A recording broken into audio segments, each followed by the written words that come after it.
সুন্নিরা যতদিন পর্যন্ত ঐক্যবদ্ধ থাকবে, আল্লাহর কসম, আল্লাহর কসম, আল্লাহর কসম, এ জমিন থেকে বাতিল আর নজদি বাহিনী পালিয়ে যাওয়ার রাস্তা খুঁজে পাবে।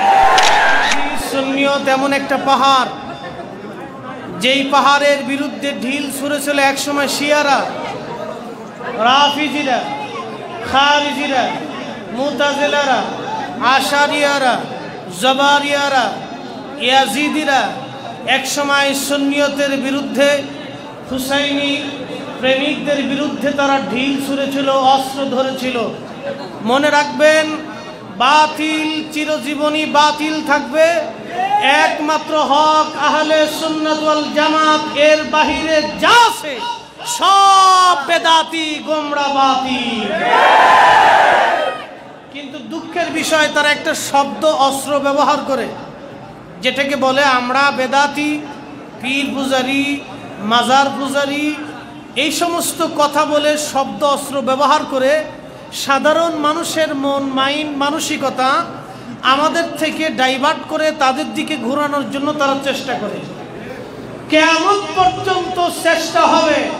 মদিনাওয়ালার সুন্নি জামাত ছিল, আছে, কিয়ামত পর্যন্ত থাকবে। কথা বলেন ঠিক না? একতার বলে সবে হও বলিয়ান, তবু আকাশে উড়িবে বিজয় নিশান। এর বাস্তব রূপরেখা আমরা নারায়ণগঞ্জে দেখেছিলাম। ঐক্যবদ্ধভাবে যখন আমরা একটা ইস্যুতে ঝাঁপিয়ে পড়েছিলাম, সেই দিন আমাদের বিজয়, বাতিলরা আমাদেরকে পরাভূত করতে পারে নাই।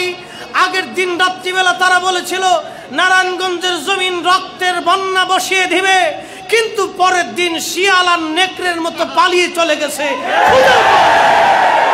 সুন্নিরা যতদিন পর্যন্ত ঐক্যবদ্ধ থাকবে, আল্লাহর কসম, আল্লাহর কসম, আল্লাহর কসম, এ জমিন থেকে বাতিল আর নজদি বাহিনী পালিয়ে যাওয়ার রাস্তা খুঁজে পাবে।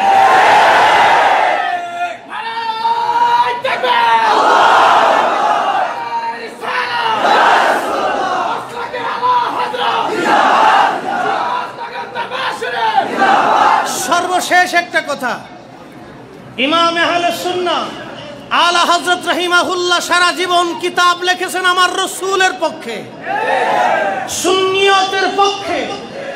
উনাকে শব্দ অস্ত্র ব্যবহার করে সাধারণ মানুষের মানসিকতা ঘুরিয়ে উনার বিরুদ্ধে নজদি বাহিনীরা লেলিয়ে দিল উনি ব্রিটিশদের দালাল। আজকেও যারা আলা হযরত রাহিমাহুল্লাহকে ব্রিটিশদের দালাল বলে অভিহিত করে, আমরাও মনে করি ওরা নজদিদের দালাল। এই উপস্থিতি, আমি আলোচনা দীর্ঘায়িত করব না, অনেক উলামায়ে হযরত আছেন। তবে সর্বশেষ একটা কথা, আমরা সুন্নি বড় বড় উলামায়ে কেরাম যারা আছি, আমরা তাদেরকে শ্রদ্ধা করি, সম্মান করি, ভালোবাসি, তাদের ডাকে আমরা সাড়া দিব। পীর যার যার, সুন্নিয়ত আমাদের সবার, ঠিক না? মদিনাওয়ালার প্রেম যার অন্তরে আছে, সে যদি রিকশাওয়ালা হয়, দিন মজুরও হয়, সে যদি কি বলে আপনার জুতা সেলাই করে, সে যদি বাথরুম পরিষ্কারও করে, আমরা তাকে বুকে টেনে বুকের ভিতরে জড়িয়ে ধরে রাখতে চাই। কথা বলে আপনাদের মাঝ থেকে বিদায় নিচ্ছি। আসসালামু আলাইকুম ওয়া রাহমাতুল্লাহ।